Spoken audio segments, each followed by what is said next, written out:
কিয়ামতের দিন যেদিন দাড়িপাল্লা খাড়া হবে তখন জিজ্ঞেস করবে একদল ফেরেশতা, আল্লাহ এই দাড়িপাল্লা কেন খাড়া করলেন? তো রব্বুল আলামিন জবাব দিয়ে বলবেন, এখানে আমি আমার বান্দাদের আমলকে ওজন করব, তার জন্য দাড়িপাল্লা খাড়া করলাম। তখন একগুলো ফেরেশতা সেজদা থেকে মাথা উঠাবে, আল্লাহ তাআলা অর্ডার করবেন, মাথা উঠাও, ও ফেরেশতারা মাথা উঠাও। মাথা উঠাবে। এরা কতদিন ধরে সেজদাতে পড়েছিল? হাদিসের ভেতরে লেখা আছে, যেদিন আল্লাহ তাআলা ওকে তৈরি করেছেন সেই দিনই তাকে তৈরি করার পরে আদেশ করেছেন তুমি সেজদাতে পড়ে যাও। সেই দিন সেজদাতে পড়েছে, আর পড়ে সেজদাতে আল্লাহ রাব্বুল আলামিনের তাসবিহ পড়ে যাচ্ছে পড়ে যাচ্ছে পড়ে যাচ্ছে। কতদিন ধরে পড়ে যাবে? কম করে যদি বলি, হাদিসটা যখন নবীজির মুখ থেকে শুনেছি তখন থেকে যদি হিসেব করি 1450 বছর হয়ে গেল। আরও যদি 1000 বছর কিয়ামত না হয়, তারপরে যদি কিয়ামত হয়, তাহলে আল্লাহর ওই ফেরেশতাটা কতদিন সেজদাতে থেকেছে? 2400 বছর, মানে 2400 বছর ধরে সেজদাতে পড়ে রয়েছে। একটা নয়, দুটা নয়, চারটা নয়, শত শত ফেরেশতা এরা সেজদায় পড়ে আছে। মাথাটা উঠাবে কবে? তো কিয়ামতের দিন যখন দাড়িপাল্লা খাড়া হবে সেই দিন। তারপরে সে আবার আল্লাহ তাআলার সামনে আরজি জানিয়ে বলবে, আবাদনাকা মা আবাদনাকা হাক্কা ইবাদাতিকা, হে আল্লাহ রাব্বুল আলামিন, 2500 বছর ধরে আমরা সাজদা করলাম, পড়ে থাকলাম মাটিতে, কিন্তু তোমার যেমন করে ইবাদত করার ছিল ওই রকম করে মন ভরে তোমার ইবাদত করে দিতে পারলাম না। আল্লাহ তুমি খুশি হতে পারলে কি পারলে না? আল্লাহজি 2500 বছর ধরে সিজদাতে পড়ে থাকার পরেও আল্লাহ তাআলার সামনে কি বলছে? তোমার মন ভরল জি আল্লাহ, মনে হয় তোমার মন খুশি হলো না মালিক, তোমাকে মনে হয় রাজি করতে পারলাম না এ সিজদা দিয়ে। কেন বললাম ভূত নির্লোক? আপনি কটা সাজদা দেন সারাটা 24 ঘন্টাতে? আঙুল গুনেছেন কি? গুনেননি। সারা দিনে রাতে একটা মানুষ 17 রাকাত ফরজ নামাজ পড়ে আর 12 রাকাত সুন্নাতে মুআক্কাদা পড়ে, তো হয় টোটাল 29 রাকাত। আর 1 রাকাত বেতরের নামাজ পড়ে, তো টোটাল হয় 30 রাকাত। 30 রাকাত নামাজে কটা সেজদা হয়? 60খানা সেজদা হয়। 60টা সেজদা একটা মানুষ 24 ঘন্টাতে দেয়।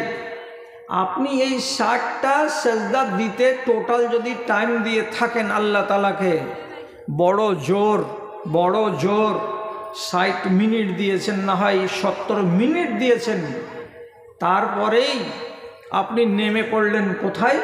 তো আল্লাহর নাফরমানি করতে। ঈমান গেল না থাকলো এটা আর আপনি ভাবতে গেলেন না, দুনিয়াদারিতে নেমে পড়লেন। আপনার সেজদাগুলোর গুরুত্ব আছে না নাই ওগুলো আর ভাবতে গেলেন না। আপনি মনে মনে ভাবলেন কি যে আল্লাহ তাআলাকে 30 রাকাত নামাজ পড়ে দিয়ে দিয়েছি, আর ভাববার কি আছে? অথচ একটা আল্লাহর ফেরেশতা কতদিন ধরে সেজদায় পড়ে আছে আপনাকে আনুমানিক হিসাব দিলাম যে 2500 বছর ধরে। তারপর উঠে গিয়ে বলছে আল্লাহ তোমাকে খুশি করতে পারলাম কি পারলাম না? আপনার এরকম চেতনা মনের ভেতরে জেগেছে কোনোদিন যে আমরা কেমন ইবাদত করছি আল্লাহ তাআলাকে? বরং আপনি করছেন কি আল্লাহর সাথে লড়াই। মায়েরা কি করছে? তো আল্লাহর সঙ্গে লড়াই। কি করে লড়াই করছেন? একটা একটা করে যদি গুনিয়ে দিই, তো যতটি মহিলা এখানে বসে আছে 90টা মহিলা ধরা পড়ে যাবে কিসে? তো অপরাধে। আর 95টা পুরুষ ধরা পড়ে যাবে কিসে? তো অপরাধে। অপরাধী কেন অপরাধী জড়ালাম? আপনারা বলবেন কি করে তুমি ধরাবা, আমরাকে অপরাধী সাব্যস্ত করতে পারবা? বলো তো দেখি। তো দেখাচ্ছি, আমার নজর দিয়ে নয়, আমার মুখ দিয়ে বলছি।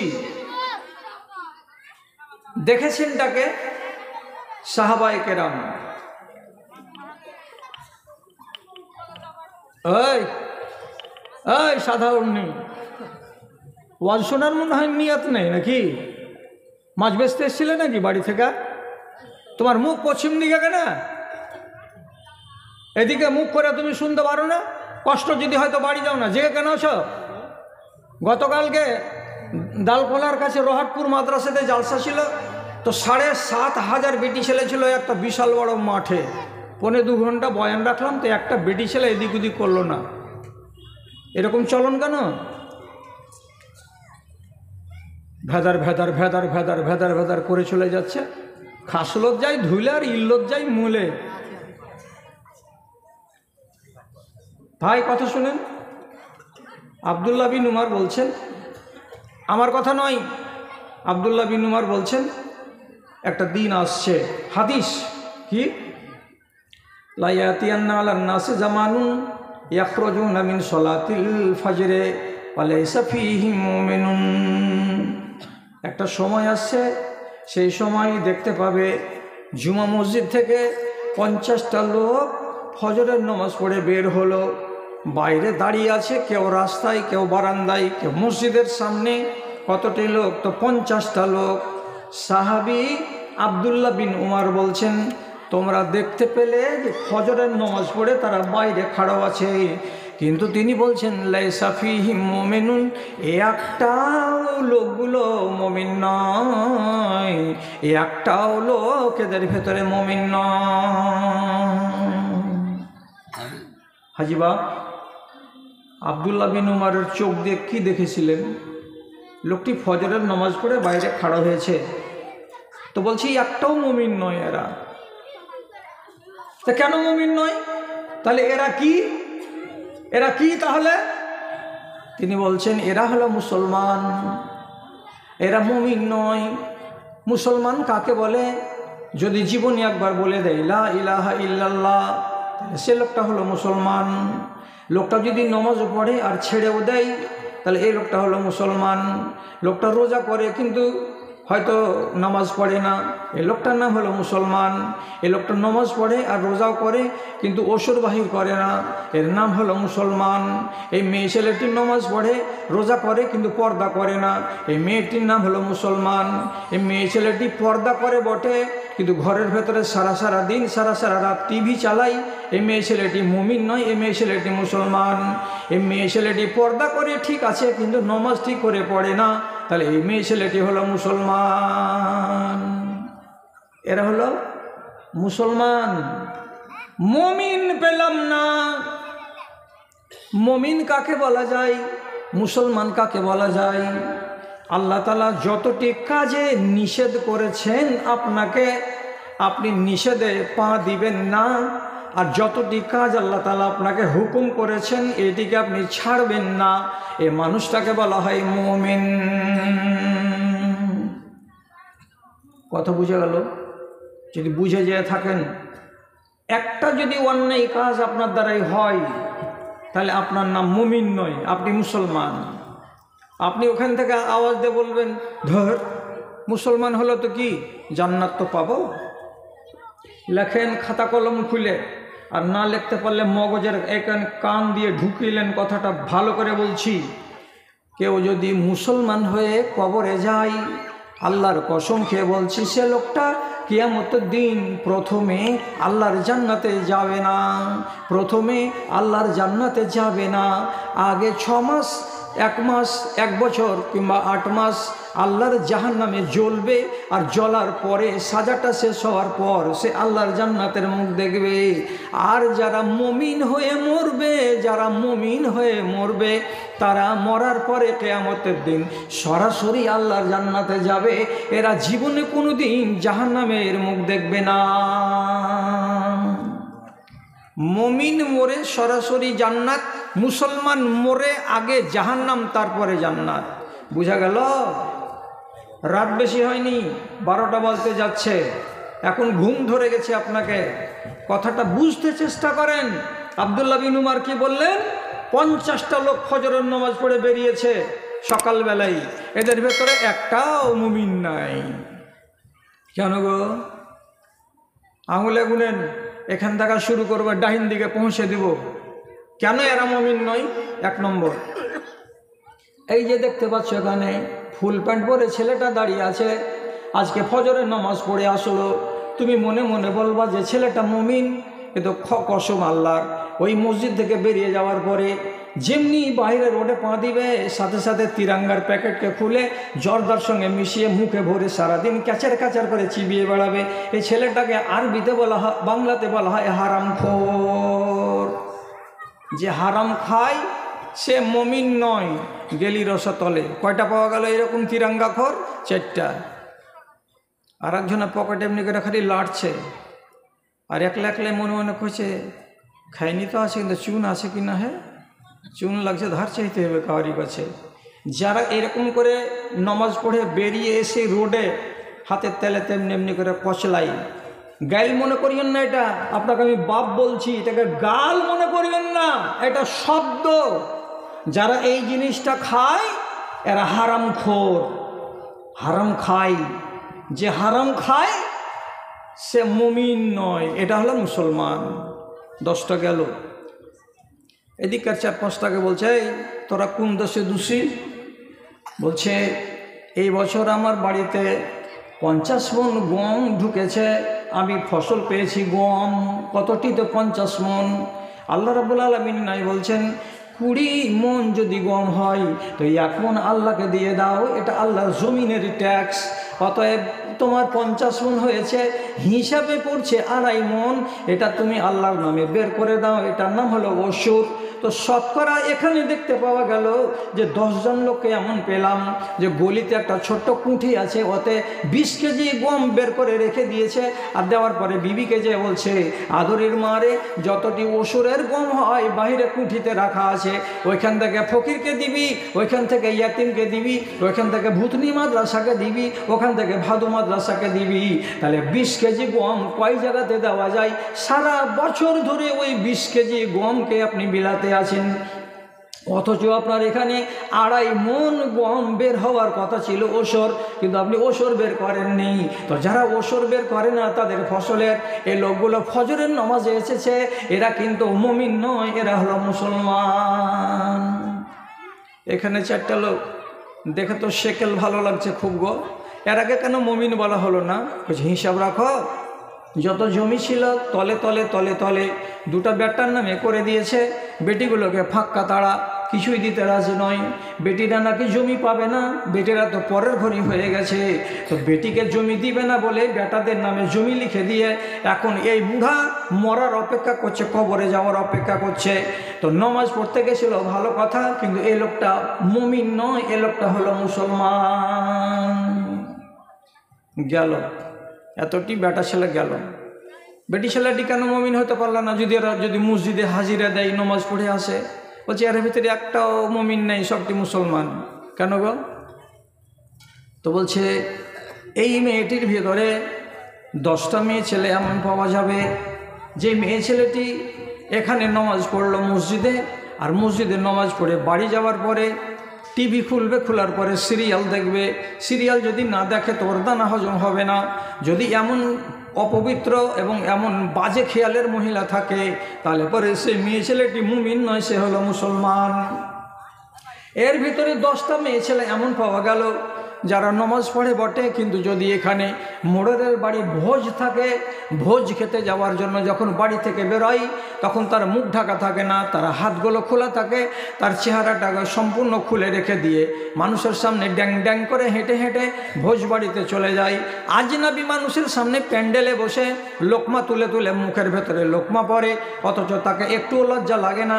এমন বেটি ছেলে যদি থাকে তো সে মেয়ে ছেলেটি মুমিন নয়, সেটা হলো মুসলমান। গেল গুটি। আর কতটি? এই মজলিসে 12-14টা মেয়ে ছেলে এমন আছে, যদি তার নিজের চাচাতো ভাইয়ের বিয়ে লাগে তো এখান থেকে বিয়েটা যাবে কোথায়? তো রতুয়া। এত দূর জায়গা যাবে আর আসবে বরযাত্রীর বেশে বেটা ছেলেরা। বরযাত্রী যাওয়া হলো হারাম, বরযাত্রী যাওয়া হাদিস সম্মত নয়, তথাপি বেটা ছেলেরা যাবে, কিন্তু সাথে সাথে 15 থেকে 20টা মেয়ে ছেলে সাজবে। ওরা যদি না যায় তো পেটের ভাত হজম হবে না। আর যে কটা মেয়ে ছেলে সে যে বরযাত্রী যাবে তারা সবটি যুবতী যাবে, একটাও মেয়ে ছেলে তারা মাথাতে কাপড় দিবে না, শরীরে যে পোশাকটা লাগানো আছে সে পোশাকটা পর্দার পোশাক নয়, এত এলোমেলো পোশাক, এত পাতলা কাপড়ের পোশাক, তার শরীরটা আধা আধা দেখা যায়, মাথার চুল দেখা যায়, গলা দেখা যায়, তার যৌবনটা কত পরিমাণের সেটাও বুঝতে পারা যায়। তো কোনো নারী যদি মুসলমান ঘরের মেয়ে হয়, হওয়ার পরে সে যদি পর্দাকে বিশ্বাস না করে, বেপর্দা হয়ে পরের বাড়ি চলে যায় বরযাত্রী সেজে, মেয়ে ছেলেটি নমাজ পড়তে গেলেও সেটা মুমিন বেটি ছেলে নয়, এটা হলো মুসলমান মেয়ে ছেলে। ইবনে আব্দুল্লাহ বিন উমর বলছেন 50টা লোক নমাজ পড়লো তো কেউ মুসলমান মুমিন নয়, সবটি মুসলমান। আচ্ছা, আপনাদের তো মনে ভিতরে ভিতরে রাগ লাগছে যে হ্যাঁ তোরা কি দুনিয়াতে চ্যাংড়া মূলবি গেলা পাইস না যারা একটু গরম গরম আওয়াজ করে দিবে? তো তোমার ইমানে যে পোকা লেগে গেল তো পোকাটা ছুটিয়ে নেবে না, খালি গরম গরম আওয়াজ লিবা, সত্যানাশ হয়ে যাবে। হারামের ওয়াজ শুনে শুনে শুনে শুনে চুল দাড়ি পেকে গেল, আজ পর্যন্ত মদ ছাড়তে পারলা না। কিসের জন্য বলছো নিজেকে মুমিন? আজ পর্যন্ত সুদ ছাড়তে পারলা না, কিসের জন্য বলছো নিজেকে মুমিন? আজ পর্যন্ত ব্যভিচার দেশের মাটিতে বন্ধ হলো না, কেন বলছো মুমিন? মুমিন বলার অধিকারটা কোথায় পেলে? সঠিক কথা হলো এটাই, মুসলমান আজকের জামানায় নিজের ইমানকে নিয়ে মূল্যায়ন করে না, আমার ইমানটা ঠিক আছে না নাই। জি, কার উদাহরণ দিব? আমি একটা নারীর হাদিস বলছি। কি নারীর হাদিস? একটা মেয়ে ছেলে এলো আম্মা আয়েশার কাছে, এসে বলছে, কি বলছে? ইশতাকাত ইলা আয়েশাতা আন কাসাওয়াতি কালবিহা। মা আয়েশাকে বলছে, আম্মা জান, আমি একটা মেয়ে ছেলে মানুষ, আমার দিলটা বড় কড়া, আমার দিলটা বড় শক্ত, আমার বাড়ির সামনে যদি একটা 80 বছরের ফকিন্নিকে দেখতে পাই তো আমার দিল নরম হয় না, আমি যদি একটা কানা মানুষকে দেখতে পাই যে হোঁচট খেয়ে খেয়ে পড়ে যাচ্ছে, আমার দিল নরম হয় না, আমার দরজাতে যদি কোনো একটা ন্যাংরা মানুষ এসে টাকা চাই, মাগে দে তো 3 দিন থেকে খানা খাইনি, আমার দিল নরম হয় না। আমার দিলটাকে আল্লাহ রাব্বুল আলামিন এত কড়া করে দিয়েছেন, চিন্তাটা কি? তো মেয়ে ছেলেটি বলছে, এত কড়া অন্তর নিয়ে যদি বাঁচি তাহলে পরে মরার পরে কবরে যাব, তো এই কড়া অন্তর নিয়ে আল্লাহ রাব্বুল আলামিনের কাছে নাজাত পাবো কি পাবো না, আমার ইমানটা ঠিক হয়ে থাকলো কি থাকলো না, তার জন্য আপনার কাছে এসেছি। কেমন করতে গেলে আমার ইমানটা সলিড হয়ে থাকবে আর আমার দিলটা নরম হবে, আম্মা জান আপনি আমাকে বলে দেন। মনে চিন্তা নেই আর এরকম দিল নিয়ে যদি বেঁচে থাকি তাহলে মনে হয় ভবিষ্যৎ ভালো হবে না। ইমান নিয়ে ভাবনা। মা আয়েশা শুনলেন, শোনার পরে তখন বলছেন, তোমার অন্তর কড়া, কড়া অন্তরের ওষুধ খুঁজে বেড়াচ্ছ, তো আমি তো অত কিছু বলতে পারবো না, তবে একটা কথা তোমাকে বলছি, যদি পারো তো কাজ হতে পারে, আশা করা যায়। কি করতে হবে? মা আয়েশা বলছেন, আকসেরি জিকরাল মাউতে, আজ থেকে বাড়ি যাও, আর বাড়ি যাওয়ার পরে দিনে আর রাতে বেশি বেশি বেশি বেশি করে মরণকে স্মরণ করো, মরণকে ইয়াদ করো। তো মরণকে বেশি করে স্মরণ করতে গেলে তোমার পাষাণ দিলটা মোমের মতো নরম হয়ে যাবে, আর দিলটা যদি নরম হয়ে যায় তোমার ইমানটা সলিড হয়ে যাবে, তোমার আখেরাত বরবাদ হবে না। মরণকে স্মরণ। আচ্ছা, মরণকে স্মরণ কেমন করে করতে হয়? আপনি আমার ওয়াজ শুনবেন, শোনার পরে কালকে থেকে বলবেন, সকালবেলা 8টার সময় চোখ বন্ধ করে বললেন, হ্যাঁ একবার মরণকে স্মরণ করলাম। বেলা 11টার সময় বলবে, মরণকে স্মরণ করলাম। বেলা 4টায় বলবে, একবার মরণকে স্মরণ করলাম। এইভাবে মরণকে স্মরণ করলে দিল নরম হবে না। কেমন করে স্মরণ করতে হবে মরণকে? স্মরণ করার নীতি বলছি, কথার দিকে খেয়াল করেন। কোনো মানুষের দম বের হতে কাছে থেকে দেখেছেন কি কেউ? দেখেন, 2-4টা লোক দেখে, বেশিরভাগ মরে গেছে তখন খবর পায়, আর তারপরে মরা মুখ দেখে। দম যাচ্ছে এরকম দেখেছেন কি? দেখেননি? যদি দেখে থাকেন তাহলে আমার কথা শুনেন, কথাগুলোকে কাজে লাগাবেন। মরণ দুই রকমের হয়, একটা ভালো মরণ আর একটা মন্দ মরণ। আপনাকে মরণ বলে স্মরণ করতে বলছি কেন? দিল আপনি নরম হয়ে যাবে। কি দেখলেন মরণে? একটা লোক বলছে আমি মরণ দেখলাম আমার দাদির। কেমন মরণ দেখলে? তো বলছে মরবার কালে একবার করে চোখটা খুলে আসমানের দিকে দেখছে, আবার চোখটা বন্ধ হয়ে যাচ্ছে, আবার খুলছে, আসমানের দিকে তাকাচ্ছে। তো কোনো মানুষ যদি মরবার কালে চোখটাকে বারে বারে খুলে আর আসমানের দিকে তাকায়, তো একাধিকবার যদি চোখটাকে খুলে এবং আকাশের দিকে তাকায় আবার বন্ধ করে নেয়, তাহলে এই মরণটাকে ভালো মরণ বলে জানা হয়। একটা মানুষ যদি মরবার কালে ওর মুখটা আস্তে আস্তে করে নড়ে, কেমন হয়ে নড়ে কিছু যেন বলছে, আপনি যদি ওর পাশে বসে বসে একা একাই ধীরে ধীরে বলেন লা ইলাহা ইল্লাল্লাহ, লা ইলাহা ইল্লাল্লাহ, আর আপনার কথাটা শুনে শুনে এই লোকটা যদি মুখটাকে এমনি এমনি করে নড়ায়, মরবার কালে যদি মুখটা নড়ে, তার মুখ দিয়ে যদি জিকির বেরোয়, তো নবীজি বলছেন এই মরণটা হলো ভালো মরণ। আর একটা লোক কেমন? মরবার ঠিক 5 মিনিট আগে তার কপালটা ঘেমে গেল, এমন হয়ে ঘেমে গেল, কাজ করতে গেলে মানুষের কপাল যেমন ঘেমে যায়, ওই রকম কপালের চারিদিক দিয়ে ঘাম ছুটে গেল। আর ঘাম আসার 2 মিনিট 4 মিনিট 5 মিনিট পরে মানুষটা দুনিয়া ছেড়ে চলে গেল। তো রাসূল করিম সাল্লাল্লাহু আলাইহি সাল্লাম বলছেন কোনো মানুষের কপালে যদি ঘাম চলে আসে মরবার কালে, তাহলে জানতে হবে এই মরণটা হলো শুভ মরণ, এই মরণটা হলো ভালো মরণ। আর আপনি আর একটা লোকের কাছে মরণ দেখছেন কেমন? তো ওর পতিনরা, ওর মা বেটিরা বলছে মাগে কহাগে মা লা ইলাহা ইল্লাল্লাহ, লা ইলাহা ইল্লাল্লাহ। তো বল গে মা, এটা বলতে পাওয়া যাবে না।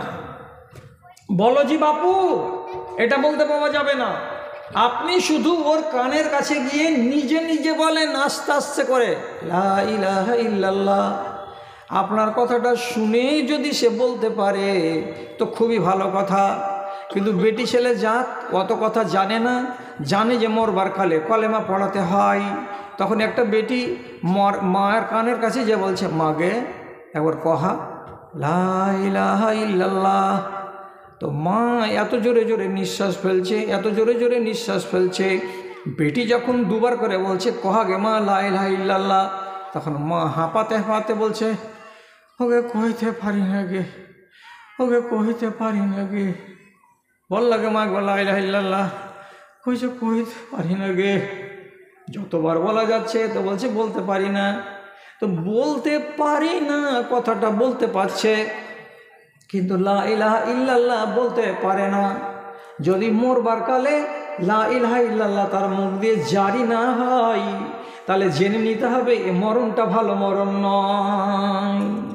যদি কোনো মানুষ মরবার কালে একবার ডান দিকে হয়ে যায়, আবার 1 মিনিটের মাথায় আবার বাম দিকে হয়ে যায়, মরবার কালে যদি একবার করে উঠে বসতে যায় আর বিছান থেকে নেমে অন্য জায়গায় চলে যাওয়ার কথা ভাবে, আর মানুষেরা ধরে ধরে তাকে যদি বিছানায় শুয়াই, আর বারবার যদি ভয় পাই, বারবার যদি ভয় পাই, তাহলে জানতে হবে এটা ভালো মানুষের মরণ নয়।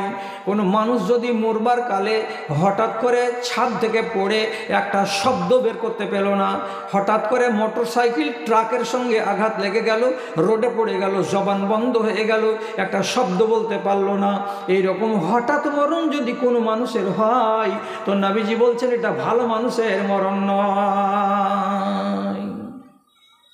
তোমার মাকে কেমন মরণ মরতে দেখেছো? যে দেখিনি, বাকিটি দেখো। কি দেখব? বেটা ছেলেরা যেমন কবরস্থানে যেতে পারে, তেমনি মেয়ে ছেলেরাও কবরস্থানে যেতে পারে। যাও তোমার মায়ের কবরস্থানে, ওখানে গিয়ে তোমার মার কবর কোনটা তো চিহ্নিত করো, বলো যে এটা আমার মায়ের কবর। সাথে সাথে তোমাকে কেউ চিনিয়ে দিবে এ পার্শ্বে যে এখানে একটা মাচানগুলো সব ক্ষয় হয়ে গেছে, এই কবরটা কার? তো তুমি নিজে নিজে বলবে এটা আমার বাপের কবর। আমার বাপের মরা 15 বছর হলো, আর আমার মার মরা 7 বছর হলো, 6 বছর হলো। মায়ের কবরের কাছে খাড়া হও, আর খাড়া হওয়ার পরে 4-5টা প্রশ্ন তোমার মগজের উপরে জাগাও। কি? মাগে, তুই যেই ঘর কিনেছিলি ওই ঘরখানাকে সকালে আর বিকালে তোর বউরা ঝাড় দিয়ে পরিষ্কার করে রাখতো। আজ তোর কবরের চারিপাশে ছোট ছোট গাছ জন্মে গেছে, জঙ্গলে ভরে গেছে, কেউ তোর কবরটাকে সাফ করে দেয় না। তোর ঘরের ভেতরে মশারি টাঙানো থাকতো গে মা, তোর গায়ে যেন মশা না লাগে, তোর গায়ে যেন মাছি না বসে। আজকে তোর কবরস্থানে গাছগুলোর চারিদিকে ভন ভন করে মশা আর মাছি উড়ে বেড়াচ্ছে, কিন্তু কেউ মশা মাছি হাঁকাবার ব্যবস্থা করে না। মা, তোর কবরের মাঝখানে দেখতে পাচ্ছি কবরটা বসে গেছে, ধসে গেছে, মাটিগুলো 1 হাত পরিমাণে নিচে ধসে বসে আছে। মাগে, সবটি মাটি তোর বুকের উপরে এসে পড়ে আছে। তোর বুকের উপরে যে এতটি মাটি জমে আছে মা, তো তোর জানে কতখানি কষ্ট হচ্ছে আমি বুঝতে পারি না। আমার তো ক্ষমতা নাই যে মাটিটিকে সরিয়ে দিই, আর তোর উপরে যে মাটিগুলো পড়ে আছে সেগুলোকে সরিয়ে তোর জানটাতে আরামের ব্যবস্থা করে দিই। কিন্তু মন বলছে মা, তোর বুকের উপরে মাটিটি চেপে আছে, তো আমার বুকের উপরে যেন মাটি চেপে আছে। এইগুলো জিনিস কবরকে দেখো, আর দেখার পরে স্মরণ করো, আর মনে মনে জিজ্ঞেস করো, মা তুই কোন হালাতে আছিস কবরের ভেতরে? তুই আরামে ঘুম দিচ্ছিস না ফারিস্তারা তোকে আযাব দিচ্ছে? আমি তো বাইরে থেকে কিছু দেখতে পাই না। ওই জায়গায় দাঁড়িয়ে দাঁড়িয়ে যদি পারো তো মায়ের নামে একটা দোয়া করো, আয় আল্লাহ তুমি আমার মায়ের কবরের আযাবকে হালকা করে দাও। দোয়া করো। যদি এই মরণকে স্মরণ করতে পারো, সাথে সাথে একটা কথা যোগ করে দাও। কি? এটা বাপের কবর, কবরে যাওয়া 15 বছর হলো। এটা মায়ের কবর, এই কবরে যাওয়া মায়ের 7 বছর হলো। আর আমার বয়স কত হলো? তো আমার বয়স 50 পার হয়ে গেছে। খুব বেশি যদি বাঁচি তো আর 4-5 বছর বাঁচব। সুগারের রুগী, চলতে পারি না, চিনি খেতে পাই না, মিষ্টি খেতে পাই না, হাঁটুতে ব্যথা করে, নমাজ বসে বসে পড়তে হয়, দাঁড়িয়ে পড়তে পারি না। এতগুলো রোগ হয়ে গেছে, হয়তো আর 3 বছর পরে আমি মরে কবরে চলে যাব। এই মাঠের এই জায়গাতেই আমার কবর হবে। আমার বাপের কবরের পাশে জায়গা হবে না, আমার মায়ের কবরের পাশে জায়গা হবে না, কবরের দক্ষিণ মাথায় দূরে আমার জায়গা হবে। এই কথাগুলোকে নিজের মনের ভেতরে জন্ম দাও, তাহলে মরণ তোমার দিলটাকে নরম বানিয়ে দেবে। 3 মাস আমল করেছে, করার পরে হঠাৎ আম্মা আয়েশার কাছে চলে এসছে। একদিন মুচকি মেরে হাসছে।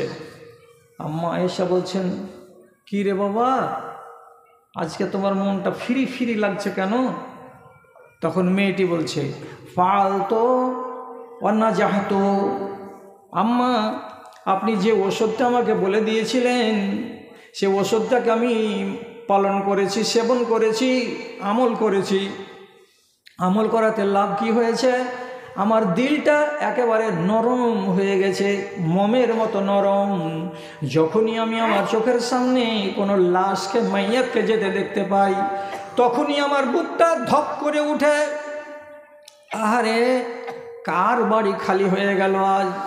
কোন হাজি সাহেব চলে গেল, তো হাইজেন থেকে গেল, বেচারি কান্না করছে।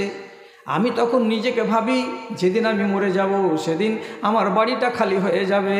এই কথা বলে মরণটা যখন স্মরণে হয়, তখন আমি বারবার করে আল্লাহ রাব্বুল আলামিনের কাছে মরণ সম্বন্ধে দোয়া চাই। আম্মা, আমল করেছি আর মরণকে স্মরণ করেছি, আমার দিলটা নরম হয়েছে। মা আয়েশা বললেন, তোমার নিজের ঈমান নিয়ে তোমার কোনো চিন্তা নাই, চিন্তা নাই।